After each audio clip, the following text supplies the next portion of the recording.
से कहना चाहती हूँ वीडियो को अधिक से अधिक शेयर करें, चैनल सब्सक्राइब करें। आज मैं आपको कई ऐसी अहम जानकारियाँ देना चाहूँगी जिसको आपके लिए बहुत ज़रूरी है। अब सबसे मेन चीज़ पर ले चलती हूँ। देखिए, सभी भाई बहन जो कभी धरने के लिए कहते हैं, कभी कुछ के लिए कहते हैं, तो देखिए संविदा कर्मियों की सेवा समाप्त हुई गई है। क्यों की गई है, इसका भी मैं आपको कारण बता देती हूँ। सैकड़ों संविदा कर्मियों की सेवा समाप्त की गई। सर्विस कंपनियों के कर्मियों पर भी मुकदमा। ये क्यों किया गया है? बिजली कर्मचारियों की हड़ताल से जुड़ी बड़ी खबर। यानी ये बिजली कर्मचारी थे, हमने आपको कल सुबह वाली वीडियो में बताया था कि जो संविदा कर्मचारी हैं वो हड़ताल पर जा चुके हैं और लाइट नहीं आ रही है। 4 से 5 दिन बीत चुके थे, हमने आपको कल बताया था। तो उनकी यानी कि सेवा समाप्ति के आदेश हो चुके हैं। देखिए, जो संविदा कर्मी हैं, ऊर्जा मंत्री ए शर्मा के आदेश पर बड़ा एक्शन हुआ और संविदा कर्मियों की सेवा समाप्त की गई, और जिसकी वजह से उनको वापस फिर हड़ताल को छोड़ करके आना पड़ा, लेकिन उनकी सेवा समाप्त की जा चुकी है। अब आगे इसमें क्या कार्रवाई और होगी, ये हम जैसे ही हमारे पास कोई आदेश आता है, हम आपको समय समय से जानकारी देते रहेंगे। अब आदेश और भी मुख्यमंत्री ने कल क्या किया था ये भी मैं दिखाऊंगी, और कल क्या होने वाला ये भी मैं दिखाऊंगी, तो लास्ट तक बनी रहे। जिला कार्यक्रम अधिकारी बहराइच सेवा में जिला कार्यक्रम अधिकारी, और 16 मार्च का आदेश है ये। आज थोड़ी तबीयत खराब है तो आवाज़ ज़्यादा तेज नहीं हो पाएगी, आप सभी बहनें आराम से ही सुन लेना। विशेष का है आंगनबाड़ी कर्मचारी संघ संयुक्त मोर्चा जनपद बहराइच द्वारा प्रेषित मांग पत्र उल्लिखित आंगनबाड़ी कार्यकर्ती सहायिका की समस्याओं के निराकरण के प्रबंध में। आज हमारे यहाँ बहुत ज़्यादा बारिश, एकदम से इतनी बारिश हो रही है, भयंकर बारिश, और अब बहुत तेज़ हवा भी चल रही है। आपके यहाँ कहाँ कहाँ पर बारिश हो रही है कमेंट बॉक्स में हमें ज़रूर बताएं। महोदया, कृपया आंगनबाड़ी कर्मचारी संघ संयुक्त मोर्चा जनपद बहराइच की कार्यालय पत्र संख्या में दिनांक 1/3/23 द्वारा आंगनबाड़ी कार्यकर्ती सहायिकाओं की समस्याओं को लेकर संबंधित द्वारा दी गई मांगों के संदर्भ में बिंदुवार आख्या निम्नवत है। तो देखिए, उन्होंने जो समस्या के समाधान के लिए उन्होंने जो ज्ञापन दिया था उसमें शासन निदेशालय स्तर से संबंधित है। और इसमें क्या क्या वहाँ से आया है इसको देखें। संबंधित बाल विकास परियोजना अधिकारी को निर्देशित किया जाता है कि स्वास्थ्य विभाग से समन्वय स्थापित करते हुए निस्तारण कराना सुनिश्चित करें। यानी जहाँ पर आंगनबाड़ियों का स्वास्थ्य विभाग से पैसा नहीं आता है, उनको कार्य करवाया जाता है, तो निदेशालय से आदेश आ चुका है कि वहाँ पर जो बाल विकास विभाग के अधिकारी हैं तो वो स्वास्थ्य विभाग के अधिकारियों के साथ मिलकर के अपनी बैठक करें और उनको पैसा दिलवाने का कार्य करें। अब दूसरा देखिए, चौथा क्या है, नगर परियोजना के अंतर्गत संचालित आंगनबाड़ी केंद्रों का किराया वित्तीय वर्ष 22-23 का भुगतान किया जा चुका है एवं परियोजना स्तर से वित्तीय वर्ष 23 का बिल प्रेषित किया जा रहा है, जिसका भुगतान 31 मार्च तक कर दिया जाएगा। तो देखिए, 2023 का जिनका बकाया रह गया है किराया, वो 31 मार्च तक आ जाएगा। तो बहनों के लिए खुशखबरी है। जो किराए पर केंद्र चलाती हैं, किराएदार जो परेशान करता है किराए के लिए बार बार, तो उनका पैसा बहुत जल्द आने वाला है। आपका 5वां बिंदु क्या था, जनपद स्तर पर निर्णय लिया जाना अपेक्षित है। यानी शासन स्तर से जो कोई भी आदेश आता है तो जिले पर निर्णय लिया जाए उसका। 6वां, संबंधित बाल विकास परियोजना अधिकारी को निर्देशित किया जाता है कि एग्रीमेंट हेतु पत्रावली पर प्रस्ताव प्रस्तुत करें। यानी जैसे ही आंगनबाड़ी बहनों की 5 साल पूरी हो जाती हैं तो उनका 31 रुपये, जैसे फिर 5 साल हुए तो 31 यानी 62 रुपये, इस तरीके से आंगनबाड़ी बहनों का एग्रीमेंट बढ़ता है हर 5 साल बाद। लेकिन यहाँ पर नहीं बढ़ाया जाता है, कहीं कहीं पर बढ़ा है, तो इसके लिए भी आदेश दिए हैं कि ये भी काम पूरा हो जाना चाहिए। 7वां, संबंधित बाल विकास परियोजना अधिकारी मुख्य सेविका को निर्देश किया जाता है कि आंगनबाड़ी कार्यकर्तियों को चालाना के माध्यम के रिसीविंग पर्ची से करके ही पोषाहार एवं स्वयं सहायता समूह से प्राप्त कराएं। यानी जो पर्ची दी जाती है उसके हिसाब से ही चालाना जो होता है कि यानी कितना आया है उसी के हिसाब से दें, वो भी समूह द्वारा वहीं की वहीं उठवा दिया जाए। पोषाहार रिसीव पर्ची के द्वारा पोषाहार स्वयं सहायता समूह से प्राप्त करें। अब आपका आ जाता है 8वां, परियोजना कार्यालय से निर्धारित मात्रा DI के अनुसार समूह की पोषाहार प्राप्त कराया जाता है। इस बाल विकास परियोजना अधिकारी को निर्देशित किया जाता है कि उक्त के संबंधित किसी भी प्रकार का कोई प्रकरण संज्ञान में आता है तो अधो हस्ताक्षरी को अवगत कराते हुए जिससे संबंधित की विरुद्ध कार्रवाई प्रस्तावित की जाती है। यार जिस तरीके से पोषाहार की जो हो रही है कि आंगनबाड़ियों को कम दिया जाता है, अगर कोई फिर से वहाँ कोई जानकारी पहुँचती है तो सुपरवाइजरों के ऊपर कार्रवाई की जाएगी। आपका 9वां बिंदु है निस्तारण पद सत्र प्रारंभ होने पर नियमानुसार कार्रवाई की जाएगी। 10वां है शासन निदेशालय स्तर से संबंधित है, यानी हर चीज़ निदेशालय से आदेश संबंधित किए जा चुके हैं। और 11वां है आंगनवाड़ी संबंधित बाल विकास परियोजना अधिकारी मुख्य सेविका को निर्देश किया गया है कि परियोजना कार्यालय से प्रेषित पोषाहार की मात्रा आंगनवाड़ी कार्यकर्ती को उपलब्ध कराई गई मात्रा में भिन्नता प्राप्त होती है तो ऐसे समूह आंगनवाड़ी केंद्रों को चिन्हित कर अवगत कराएं। यानी ऐसे जैसे कि वहाँ से कुछ आया है, समूह को दिया कुछ और समूह ने आंगनवाड़ियों को दिया कुछ, यानी घटता हुआ जा रहा है, तो ऐसे समूहों को चिन्हित करके जो बहनों को कम मिल रहा है वो अपना नाम लिख करके फिर से दोबारा से अपने DPO सुपरवाइजर को नहीं बल्कि अपने जिला अध्यक्ष को दें, जिससे कि वहाँ पर अवगत कराया जा सके। PLI की आपका 12वां पॉइंट था, PLI की धनराशि के भुगतान हेतु PFMS पोर्टल पर फीड करा दिया गया है, जिसका भुगतान निदेशालय स्तर से ही हो रहा है। यदि किसी द्वारा MPR मस्टरोल के नाम पर अवैध वसूली की जा रही है तो बिना नाम पता दिए साक्ष्य सहित दो हस्ताक्षरी को अवगत कराएं, जिससे मुख्य सेविका बाल विकास परियोजना अधिकारी के विरुद्ध अग्रिम कार्रवाई की जा सके।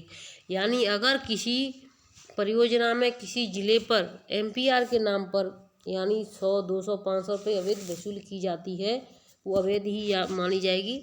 तो आप बिना पता किए कि इनका नाम क्या है, कुछ भी आपके पास सबूत होना चाहिए, इसको प्रेषित कर सकते हैं, जिससे कि उनके खिलाफ फिर से कार्रवाई की जाएगी। आप अपने जिले पर जाकर भी दे सकती हैं।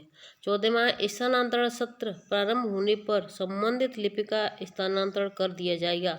यानी नया सत्र शुरू हो रहा है अभी अप्रैल से, तो अप्रैल से जैसे ही सत्र शुरू होता है तो सभी को जो जहाँ पर जो परियोजना पर सुपरवाइजर लगी हैं तो एक दूसरे को यहाँ पर बदल दिया जाएगा। राजकपूर जिला कार्यक्रम अधिकारी बहराइच, तो यहाँ यानी जिले कार्यक्रम अधिकारी के आदेश हैं। निदेशक महोदय बाल विकास परियोजना एवं पोस्टाल उत्तर प्रदेश लखनऊ, मुख्य विकास अधिकारी महोदय बहराइच। और देखिए सभी को है। अब मैं आपको अगली खबर की तरफ ले चलती हूँ। खबरें बहुत ज़्यादा लगी हुई हैं, वीडियो लंबी हो जाएगी। और तो ये मैंने आपको बता दिया है, मेन पर ले चलती हूँ। देखिए TLR प्लांट बनेंगे, उत्पादन निकासन में होगी सप्लाई।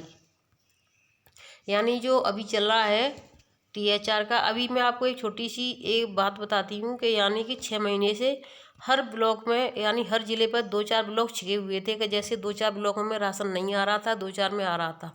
तो इसी तरीके से कुछ ब्लॉकों की समस्या ये हुई कि 6-6 महीने बीत चुके हैं, राशन नहीं आया। अब जब राशन आया है दाल दलिया वाला, तो ग्रामीण रजिस्टर भी छीन लेते हैं और लड़ाई झगड़ा भी कर रहे हैं कि 6 महीने वाला जो राशन है वो आप खुद ही खा रही हैं, खुद ही रख रही हैं, आपने लाभार्थियों को नहीं दिया।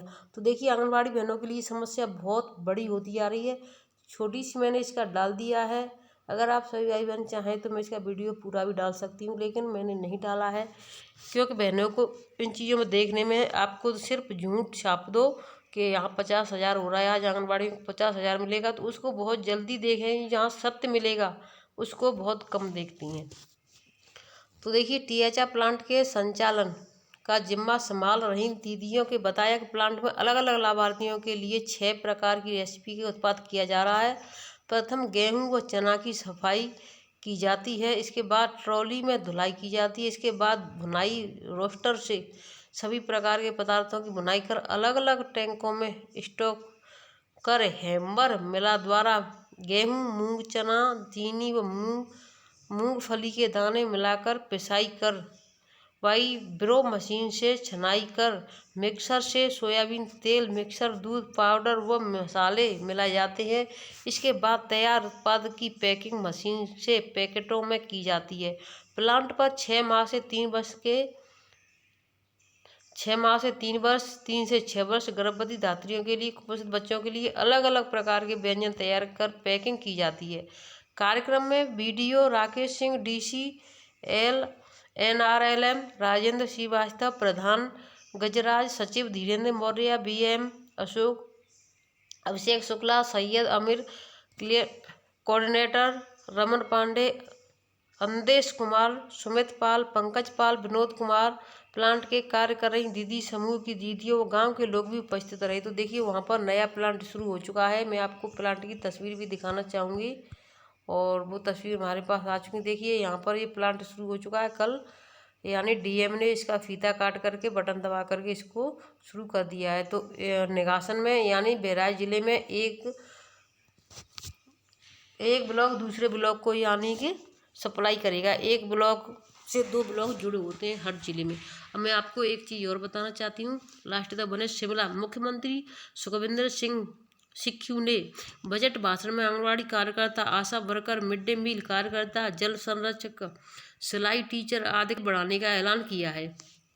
तो देखिए बहनों के लिए खुशखबरी है, मानदेय बढ़ा दिया गया। आंगनबाड़ी वर्कर को अब 9,500 रुपये, मिनी आंगनबाड़ी कार्यकर्ता को 6,600 रुपये मानदेय मिलेगा। वहीं आंगनबाड़ी सहायिका को 5,200 रुपये और आशा वर्कर को भी 5,200 रुपये प्रति माह मानदेय दिया जाएगा। तो देखिए हर राज्य में बढ़ा दिया जा रहा है। शिमला में भी बढ़ गया और आपका बिहार में, मध्य प्रदेश में, राजस्थान में, हर राज्य में बढ़ गया है, लेकिन यूपी में नहीं बढ़ा है। अब देखिए यूपी में क्यों नहीं बढ़ा है, इसके लिए मैं आपको सबूत के साथ दिखा देती हूँ। लास्ट तक बने रहेंगे तो सभी चीज़ें देखेंगे। वीडियो को शेयर जरूर करें। पहले मैं ये दिखा देती हूँ। देखिए कल का जो फीता काटा था, यहाँ पर बटन दबाई थी, ये सभी वहाँ पर मौजूद रहे। पैकेट भी देख सकते हैं। इस तरीके से पैकेटों की जाँच हुई। सभी डीएम ने, सभी ग्रामीण उपस्थित रहे वहाँ पर। इनका यानी शुरुआत कल हो गई थी। अब मैं आपको ये मेन चीज़ दिखा रही हूँ जिसको देख करके आप भी चौंक जाएंगी, क्योंकि जो बहनें हैं हमारी बहुत ज़्यादा उत्सुक रहती हैं कहीं जाने के लिए। लखनऊ मुख्यमंत्री जी के प्रोग्राम में भीड़ जुटाने के लिए 700 आंगनबाड़ियों को बुलाने का लक्ष्य रखा गया, जबकि इस प्रोग्राम का आंगनबाड़ी वर्करों से कोई लेना देना नहीं है। आंगनबाड़ियों को बस भीड़ के रूप में दिखाया जाता है। जिला कार्यक्रम अधिकारी लखनऊ 17 मार्च का आदेश था। ये 17 मार्च को यहाँ निकाला था, 18 तारीख को होना था। तो यहाँ पर सभी 700 आंगनबाड़ियों को क्यों बुलाया गया? सिर्फ भीड़ दिखाने के लिए, बल्कि ना उनका मानदेय बढ़ाया, ना उनको आने जाने का किराया दिया, खुद अपने किराए से गई। तो देखिए बहनों के साथ बहुत परेशानी हो रही है। बहनें चुप रहती हैं, अगर कहीं कोई आवाज़ उठाता है तो उसकी सेवा समाप्त कर दी जाती है। सबसे मेन चीज़ ये चल रहा है। बाल विकास परियोजना अधिकारी आलमनगर, अलीगंज एवं चिनहट, लखनऊ। माननीय मुख्यमंत्री जी उत्तर प्रदेश एवं माननीय रक्षा मंत्री जी का भारत सरकार के द्वारा दिनांक 18 मार्च 2023 को प्रधानमंत्री शहरी आवास का लोकार्पण कार्यक्रम काल्विन तालुकेदार कॉलेज लखनऊ विश्वविद्यालय के सामने में आयोजित किया जाना निर्धारित हुआ है। उक्त कार्यक्रम में प्रतिभाग करने हेतु जनपद लखनऊ की 700 आंगनबाड़ी कार्यकर्तियों की सूची इस पत्र के साथ संलग्न है। अतः आपको निर्देशित किया जाता है कि अपनी अपनी परियोजना की आंगनबाड़ी कार्यकर्तियों को निर्धारित संख्या में क्षेत्रीय मुख्य सेविका की टीम बनाकर कार्यक्रम स्थल पर अपरांत 12 बजे तक भेजना सुनिश्चित करें। अखिलेंद्र दुबे, जिला कार्यक्रम अधिकारी लखनऊ। तो देखिए जिले का जो डीपीओ होते हैं उन्होंने आदेश दिया सुपरवाइजरों को, और सुपरवाइजरों का आदेश जाएगा आंगनबाड़ियों को। आंगनबाड़ी भागती हुई जाएंगी, चाहे उनके पास उनकी तबीयत खराब है, घर में कोई आ रहा है, उनके पास पैसे है या नहीं है, कोई समस्या है, कोई उनकी सुनने वाला नहीं है। जहाँ से नाम आ गया उनको भागना पड़ेगा। तो ये आदेश पर आदेश जो चलते हैं अधिकारियों की, इस वजह से हमारी आंगनबाड़ियाँ डरी हुई रहती हैं, क्योंकि उनको हर चीज़ में सम्मिलित किया जाता है सिर्फ भीड़ दिखाने के लिए, पैसा बढ़ाने के लिए ना अधिकारी बोलते हैं। अगर अधिकारी बोलें कि हमारी आंगनबाड़ी अब काम नहीं कर रही हैं, कोई परेशानी है या फिर वो नहीं जा सकती हैं, उनका मानदेय नहीं बढ़ाया जा रहा है, अगर अधिकारी ये सब काम बोले तो अधिकारियों की कहने पर भी कुछ सुनवाई हो सकती है। लेकिन अधिकारियों को अपना कार्य समय पर मिल जाता है, चाहे उनके लिए कुछ भी करें उनका कार्य समय पर होता है। आप जो भी लाभार्थी लिख के देती हैं, चाहे वो उसका वजन कम है तो कम वजन वाले को लिख लेंगे, ज़्यादा वजन है तो ज़्यादा वजन वाले को लिख लेंगे। उन्हें तो सिर्फ रिपोर्ट बनी हुई चाहिए, एमपीआर भरा हुआ चाहिए महीने पर, पोषण ट्रैकर पर समय पर कार्य चाहिए। आपके पास पैसा है फ़ोन में डलवाने के लिए है या नहीं है, पैसा टाइम पर नहीं भेजेंगे, लेकिन आपसे जो भी कार्य किया जाएगा समय पर लिया जाएगा। तो मेन चीज़ यही है कि इसलिए आंगनबाड़ी बहनों को दबाया, डराया, धमकाया जाता है, इसलिए यहाँ की आंगनबाड़ी बहनों का पैसा नहीं बढ़ रहा है। वीडियो अच्छी लगी तो शेयर करें, चैनल सब्सक्राइब करें। फिर मिलेंगे आपसे शाम की वीडियो में। धन्यवाद।